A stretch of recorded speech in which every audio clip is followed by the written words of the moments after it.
সুপ্রিয় দর্শক, আসসালামু আলাইকুম। রিফা রান্নার রেসিপি থেকে সবাইকে স্বাগতম। আজ আমি আপনাদের মাঝে তৈরি করে দেখাবো শুধুমাত্র চালের গুঁড়ি দিয়ে খুবই মজাদার একটি পিঠার রেসিপি। এই পিঠাটা বানানো খুবই সহজ আর খেতেও কিন্তু ভীষণ মজার। পিঠাটি বানাতে উপকরণও খুব বেশি লাগে না। ঘরে থাকা মাত্র কয়েকটি উপকরণ দিয়ে বানিয়ে নিতে পারবেন। আশা করছি আমার আজকের এই রেসিপিটিও আপনাদের কাছে খুবই ভালো লাগবে। আর রেসিপি ভালো লাগলে ভিডিওতে অবশ্যই একটি লাইক দিয়ে শেয়ার করা অনুরোধ রইল। আর আমার এরকম নতুন নতুন রেসিপিগুলো দেখার জন্য চ্যানেলটি অবশ্যই সাবস্ক্রাইব করে পাশে থাকা বেল আইকনটি অন করে রাখবেন। তাহলে আর কথা না বাড়িয়ে চলুন রেসিপিটি দেখে নেই। এই রেসিপিটি বানানোর জন্য প্রথমে আমি এর মধ্যে দিয়ে দিচ্ছি 1 কাপ পানি বা 1 গ্লাস পানি, আর দিয়ে দিচ্ছি হাফ চামচ থেকে একটু কম লবণ। এবার পানি আর এই লবণটাকে আমি জাল করে ফুটিয়ে নিব।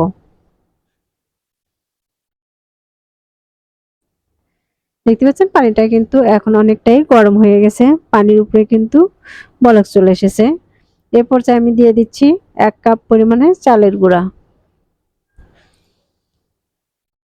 চালের গুঁড়াটা দিয়ে আমি ঢাকনা দিয়ে ঢেকে রাখবো 2 থেকে 3 মিনিটের মতো। আর এই সময় কিন্তু চুলার আঁচটা অবশ্যই একটু মিডিয়াম টু লো ফ্লেমে রেখে এই কাজটা করতে হবে। এবার ঢাকনাটাকে আমি উঠিয়ে নিচ্ছি আর এই চালের গুঁড়ি আর পানিটাকে ভালোভাবে মিশিয়ে একটু ডো বানিয়ে নিব। এভাবে ডোটা বানালে কিন্তু ডোটা খুবই সুন্দর হয়। ডোটা কিন্তু খুব বেশি শক্ত হবে না, আবার খুব বেশি নরমও হবে না। আর আটাগুলো কিন্তু খুব ভালোভাবে সেদ্ধ হয়ে যাবে। এবার নেড়েচেড়ে খুব সুন্দর করে এগুলোকে মিশিয়ে নিচ্ছি। দেখতে পাচ্ছেন আমি কিন্তু সবগুলো ভালোভাবে মিশিয়ে নিছি।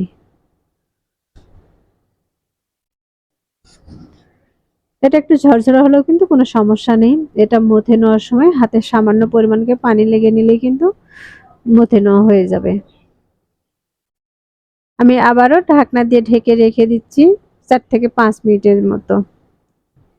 এবার চুলাটাকে অফ করে দিচ্ছি আর ঢাকনাটাকেও সরিয়ে নিচ্ছি। নিয়ে এগুলোকে আবার একটু নেড়ে নিচ্ছি।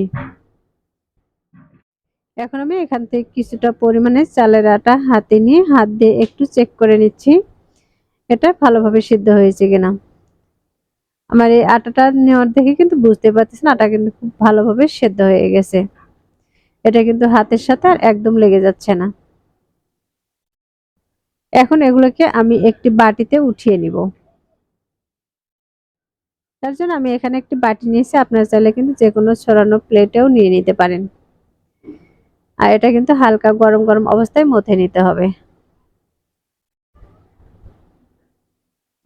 এটা মথে নেওয়ার সময় যদি আটার ডোটা শক্ত মনে হয় তাহলে হাতে কিন্তু সামান্য পরিমাণে পানি লাগিয়ে নেবেন।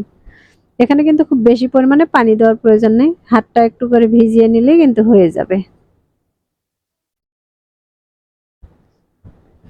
যেহেতু আটাটা একটু গরম থাকে হাতে সামান্য পানি লাগিয়ে নিলে কিন্তু এই গরমটা আর হাতে লাগে না।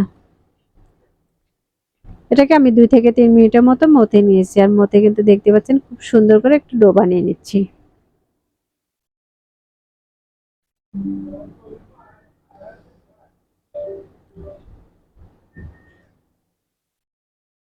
আমার ডোটা বানানো হয়ে গেছে। এখন এখান থেকে আমি কিছুটা পরিমাণে ডো হাতে নিয়ে নিচ্ছি আর হাত দিয়ে চেপে চেপে একটু সমান করে নিচ্ছি। এবার এটাকে বোর্ডে নিয়ে নিচ্ছি। বোর্ডে নিয়ে আমি আবারও খুব সুন্দর করে একটু গোল করে নিচ্ছি। এবার হাত দিয়ে চেপে একটু চ্যাপ্টা করে নিচ্ছি। আর এটা কিন্তু আমি একটু পাতার ডিজাইন বানাবো, যে কারণে এক পাশে কিন্তু এরকম করে আঙ্গুল দিয়ে চেপে লম্বা করে নিচ্ছি।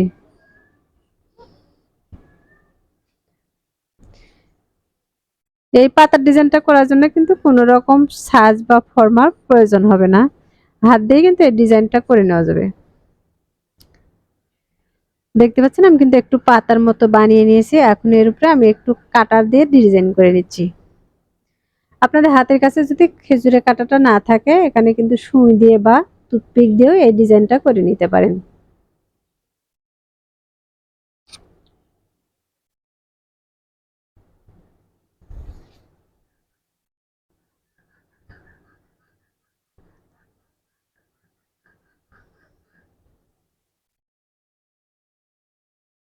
এবার আমি সাইডটা একটু ডিজাইন করে নিচ্ছি। তাহলে দর্শক দেখতেই পেলেন এই ডিজাইনটা করা কিন্তু খুবই সহজ। আমি এই পর্যায়ে একটি বানিয়ে নিয়েছি, এইভাবে কিন্তু সবগুলো পিঠাই বানিয়ে নিব।